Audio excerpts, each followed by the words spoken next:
Les habla Gerald Fiemeister presentando el programa Maravillas y Misterios de la Creación, que deseamos sea una inspiración para ustedes. Por más de un siglo, el mundo científico ha comenzado a preocuparse debido a observaciones realizadas alrededor del globo terráqueo. Se ha demostrado que las temperaturas promedio, tanto de la atmósfera terrestre como de los océanos, han aumentado. Esto se conoce como calentamiento global. Según el Panel Intergubernamental del Cambio Climático, IPCC por sus siglas en inglés, dependiente de la ONU, durante el siglo XX la temperatura promedio de la atmósfera se incrementó entre 0.4 y 0.8 grados centígrados. ¿Por qué ocurre este calentamiento en todo el globo, nuestra Tierra? Desde 1928 hasta la fecha se estima que la población humana se ha triplicado de 2.000 millones a 6.500 millones. La temperatura ha ido desde 13.88 a 14.63 grados centígrados. La emisión del dióxido de carbono ha subido desde 1.000 millones de toneladas a 7.300 millones de toneladas. El dióxido de carbono proviene de la combustión del carbón de piedra y del petróleo. Solo entre 1991 y el año 2006, el carbono aumentó un 10% y la cantidad de automóviles ha aumentado desde unos 15 millones a 725 millones. El Sol envía a la Tierra rayos de diferentes longitudes de onda que llegan a la superficie terrestre y a los océanos y son reemitidos al espacio. La atmósfera terrestre deja pasar los rayos de onda corta sin dificultad. Se dice que la atmósfera es transparente a esos rayos, pero los rayos de onda larga son absorbidos en parte por la atmósfera gracias a la presencia de vapor de agua y de dióxido de carbono. El vapor de agua resulta principalmente de la evaporación del agua de los océanos, lagos y ríos, y el dióxido de carbono de la combustión del carbón de piedra y del petróleo. Si no hubiera atmósfera, la temperatura de la Tierra sería de unos 18 grados centígrados, pero gracias a la atmósfera la temperatura es de solamente 15 grados centígrados. O sea que hay un calentamiento normal de la Tierra debido a la existencia de estos gases. Es conveniente señalar que además del dióxido de carbono, otros gases como el metano, los óxidos de nitrógeno y los clorofluorocarbonos son considerados también contribuyentes al calentamiento global. Estos gases absorben y reemiten la radiación de onda larga, devolviéndola a la superficie terrestre. La tala y quema de bosques, la industrialización del mundo, así como el aumento de camiones, buses, autos, barcos, trenes que consumen carbón de piedra y o petróleo, ha hecho aumentar progresivamente la cantidad de dióxido de carbono de la atmósfera, causando el aumento de temperatura, fenómeno conocido como efecto invernadero. Conviene aclarar que el vidrio de un invernadero actúa diferente a la atmósfera, porque es transparente a la luz solar, pero limita la pérdida de calor porque el aire no se escapa al espacio exterior. Hay fuertes razones para creer que un calentamiento global afectaría a la ecología mundial. La frecuencia y distribución de las lluvias serían alteradas. Los huracanes serían más intensos. Habría mayores inundaciones de ciudades y zonas costeras. Aumentaría la extinción de plantas y animales. Se calcula que cada día se extinguen unas 140 especies de plantas y animales. Indonesia es el país con mayor número de mamíferos y pájaros en peligro de extinción, 128 y 104 respectivamente. Además, el calentamiento cambiaría el clima produciendo pérdida o una redistribución de bosques, lo cual afectaría también a las especies animales existentes. Solo en la década de 1990, el 2.2% de los bosques existentes fue destruido. Un aumento de sequías traería serias consecuencias para la humanidad. Enfermedades infecciosas podrían expandirse. Los científicos han alertado a los gobernantes de las naciones de los posibles trastornos que ocurrirían en la Tierra si no se toman medidas para estabilizar la composición natural de la atmósfera. Las razones que existen para decir que el calentamiento global es un hecho son las siguientes. Las catástrofes naturales han aumentado. Nunca habían sido registrados tantos huracanes y tornados violentos como los ocurridos en el año 2005. Fueron 69. Ese mismo año ocurrieron 168 inundaciones y 22 sequías.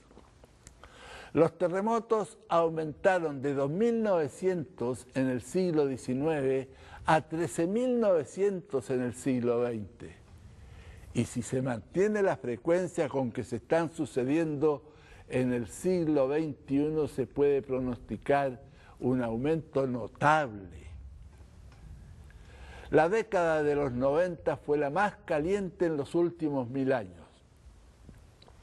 Hay una multitud de glaciares en el mundo entero que han desaparecido o se han acortado tanto que pronto desaparecerán si el calentamiento global continúa. Una información de la prensa el mes de noviembre del 2007 decía que en 136 años el glaciar San Rafael en Chile había retrocedido 12 kilómetros. En el mundo hay dos grandes masas de hielo que ocupan sobre 1 millón de kilómetros cuadrados. Son el continente antártico y Groenlandia. Según algunos especialistas, en caso de que todo el hielo que forma el continente antártico se fundiera, el nivel del mar aumentaría aproximadamente 61 metros. Considere que un aumento de solo 6 metros bastaría para inundar a Londres y a Nueva York. ¿Qué sería de la Tierra con 61 metros más de agua? Es difícil imaginar el desastre que enfrentaría la humanidad, el mundo animal y el vegetal. Estimaciones en regiones de Groenlandia el año 2000 y posteriormente en el año 2005 revelan que la aceleración con que se funde su hielo es del orden de entre 51 y 150 kilómetros cúbicos por año. En 1984, el tamaño del hueco en la capa de ozono sobre la Antártica era aproximadamente 7 millones de kilómetros cuadrados. Hoy es más de 29 millones de kilómetros cuadrados, o sea, 4 veces mayor. Según un artículo publicado en enero del año 2004, para el año 2050, el calentamiento global podría exterminar a 1/4 parte de todas las especies de plantas y animales de la Tierra. Indonesia es el país con mayor número de mamíferos y pájaros en peligro de extinción, 128 y 104 respectivamente.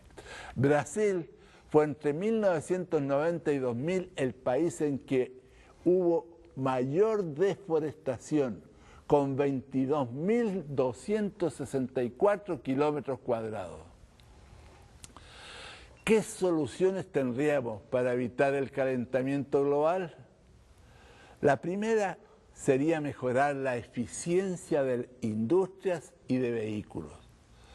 Los pasos sugeridos a seguir serían utilizar vehículos más livianos, de mejor aerodinámica, bien mantenidos, de mayor rendimiento, de tal forma que disminuyan los gases causantes del calentamiento global. O utilizar vehículos con biocombustibles en vez de gasolina o petróleo. Otra medida sería conducir en forma eficiente, utilizando la marcha adecuada a la velocidad, no frenar ni acelerar bruscamente y en general intentar mantener el número de revoluciones del motor tan bajo como sea posible. Además, mantener los neumáticos inflados correctamente mejora la tasa de consumo de combustible en hasta un 3%. Cada litro de gasolina ahorrado evita la emisión de 3 kilos de dióxido de carbono. Otro aspecto sería usar menos el automóvil, caminar más o utilizar más la bicicleta, compartir el vehículo o usar preferentemente el transporte público. También sería elegir una vivienda cerca del centro de trabajo o de educación de nuestros hijos. También no viajar frecuentemente ni lejos por puro placer. Desde hace unos 20 años, el hábito de viajar en avión se ha extendido de tal forma y en ocasiones a precios tan bajos que las emisiones de gases debidas a los aviones se han incrementado en más de un 200%. Una segunda acción a tomar es que en los hogares haya mejor aislamiento térmico del edificio y que los aparatos domésticos tengan un diseño que permita disminuir el consumo de energía, como es el caso de las ampolletas o bombillas de bajo consumo. Por ejemplo, regular el termostato de la calefacción, disminuir el uso de agua caliente, utilizar un tendedero al aire libre en vez de secadora de ropa, utilizar menos los aparatos eléctricos y, cuando no se están utilizando, desconectarlos. Asimismo, comprar alimentos frescos, pues la comida congelada consume 10 veces más energía. Reciclar el papel para evitar la deforestación, dejar de talar los bosques naturales y estimular la reforestación, seguir estudiando las leyes que rigen en la naturaleza a fin de comprender mejor la ecología mundial. Que los gobiernos tomen medidas efectivas que conduzcan a una mejoría del entorno natural, utilizando campañas de educación e información, estableciendo regulaciones y estándares adecuados, estimulando la investigación y desarrollo de tecnologías basadas en fuentes de energía renovables. Tomemos en cuenta también que hay científicos y autores que ponen en duda el calentamiento global. Los procesos que controlan la cantidad de vapor en la atmósfera son complejos y todavía hay mucho que necesita ser estudiado. Para concluir, deseo decir que la Biblia no es un libro científico, pero sí profético, y en ella encontramos claras informaciones de lo que sucederá al fin del tiempo antes de que Jesús venga por segunda vez. Y parecería que lo que está sucediendo en el mundo son señales de su venida. Atendamos a ellas, porque Cristo va a venir, así lo dice la Biblia.